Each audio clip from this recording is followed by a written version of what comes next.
তো hello guys, কেমন আছো তোমরা সবাই? আশা করি সবাই খুব ভালো আছো, আমরাও খুব ভালো আছি। তো চলে এসেছি একটা নতুন ভিডিও নিয়ে। তো চলো, দেখতেই পাচ্ছ যে আমি বেরিয়ে পড়েছি। আমি না মানে আমরা দুজনেই বেরিয়ে পড়েছি বাইকে করে।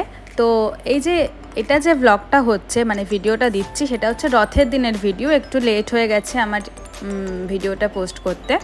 তো যাই হোক, চলো, দেখতেই পাচ্ছি আমি একটা ওই আমাদের বাড়ির সামনে একটা মিষ্টির দোকান আছে, তো সেখানে প্রচুর লাইন পড়ে জিলিপি নেওয়ার জন্য। তো আমি তাই জন্য তাড়াতাড়ি করে সন্ধ্যাবেলা বেরিয়ে পড়েছি। জিলিপি তাও মোটামুটি লাইন ছিল, তো ঠিক আছে, তারপরে আমি পেয়ে গেছি। খুব তাড়াতাড়ি লাইনটা শেষ হয়ে যাচ্ছিলো, কারণ অনেক স্টাফ কাজ করছিল। তো যাই হোক, তো জিলিপি নিয়ে এখন কোথায় যাচ্ছি সেটা দেখার বিষয়, কারণ আমি রথের মেলাতে কিন্তু আমি যাইনি। মানে রথের দিন রথের মেলা ছেড়ে আমি কোথায় যাচ্ছি।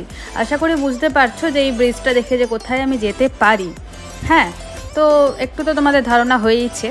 তো চলো, দেখতে থাকো কোথায় যাচ্ছি না যাচ্ছি। এই দেখো, মানে একদম আমার বাড়ি, বুঝতেই পেরেছিও তোমরা যে আমি বাড়িতে যাচ্ছি আর কি।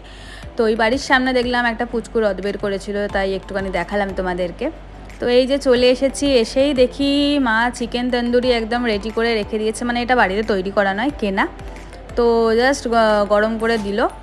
তো এই যে সব আমরা পার্টি করছি আর কি। পার্টি বলতে শুধু এই চিকেন তন্দুরিরই পার্টি, আর কিছু না। কোল্ড ড্রিঙ্কসও ছিল সাথে। তো ওটা পরে খাওয়া হয়েছে, ফ্রিজে ছিল। তারপর খানিকক্ষণ টাইম কাটিয়ে, তাও মোটামুটি অনেকক্ষণই বেজে গেছিলো, অনেকটা টাইম কেটে গেছিলো, কারণ আমরা যখন বেরোই তখন রয়েছে 10:30। এবার 10:30টাতে বেরিয়ে আমরা সেখানকে প্ল্যান ছিল কোথাও একটা যাবো হয়তো রেস্টুরেন্টে, বাট আমরা বেরিয়ে দেখি মানে সামনাসামনি তো প্রচুর লাইন পড়ে, যেহেতু সব রেস্টুরেন্টেই লাইন থাকবে, তো তার জন্য আর কি আমরা যেতে পারিনি কোথাও, কারণ 10:30টার সময় কোথায় লাইন দিয়ে খাবো।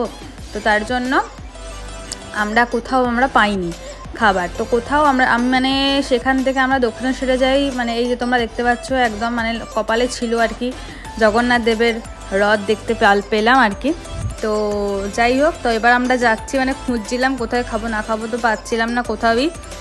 তো দেখো, এবার সেই মানে খুঁজতে খুঁজতে খুঁজতে খুঁজতে আমাদের দক্ষিণেশ্বরে একটা দোকান রয়েছে, মানে স্ট্রিট দোকান বিরিয়ানির। তো কিছু না পেয়ে তো ওখান থেকেই নিতে হয়েছে বিরিয়ানি। চলো দেখাচ্ছি। এই যে চলে এসেছি, রয়্যাল হাজি বিরিয়ানি। এটা হচ্ছে একদম মানে রাস্তার ওপরেই নর্মাল ছোট যে দোকানগুলো হয় বিরিয়ানি, সেই রকমই দোকান একটা। তো দেখো বিরিয়ানিটা দেখি।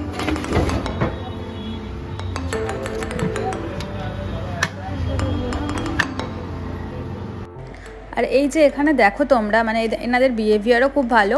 বাট এখানে তোমরা যেরকম পিস চাও সেরকম পিসই দিয়ে দেবে। মানে আমি যেমন বলছিলাম যে না ওটা না ওটা, ওটা না সেটা, তো তার জন্য আবার চেঞ্জ করে ওই লেগ পিস দিল। তো খুবই ভালো, ওনাদের বিহেভিয়ারও খুব ভালো। আমরা অনেক সময় মাঝে মাঝে, সবসময় তো আর সবারই সবসময় গিয়ে রেস্টুরেন্টে খাওয়া সম্ভব হয় না, তো আমরা মাঝে মাঝে এখান থেকে নিয়ে গিয়ে খাই, খুব কম বাট খাই। তাও অনেক দিন হয়েছে এখান থেকে খাই আমরা, খুবই ভালো। আর চিকেন চাপও খুব ভালো, তো তোমরা ট্রাই করতে পারো। এটা হচ্ছে আদ্যাপীঠের একদম সামনে। এটা হচ্ছে ওই রয়্যাল হাজি বিরিয়ানি যেটা বললাম, আদ্যাপীঠের মন্দিরের একদম কাছেই। তোমরা চিকেনের চাপেও যে পিস চাইবে সেই পিস পেয়ে যাবে। আমি যেমন চেয়েছি সলিড, তো সলিড দিয়ে যে লেগ পিসও রয়েছে, চপ দেখতে পাচ্ছ, উইংও আছে, যা চাইবে তাই পাবে। তাহলে ভিডিওটা আজকে এই পর্যন্তই। ভিডিওটা ভালো লাগলে অবশ্যই like, comment, share and subscribe করো। চ্যানেল নতুন হয়ে থাকে অবশ্যই চ্যানেলটা সাবস্ক্রাইব করে দিও। চলো আজকের মতন টাটা।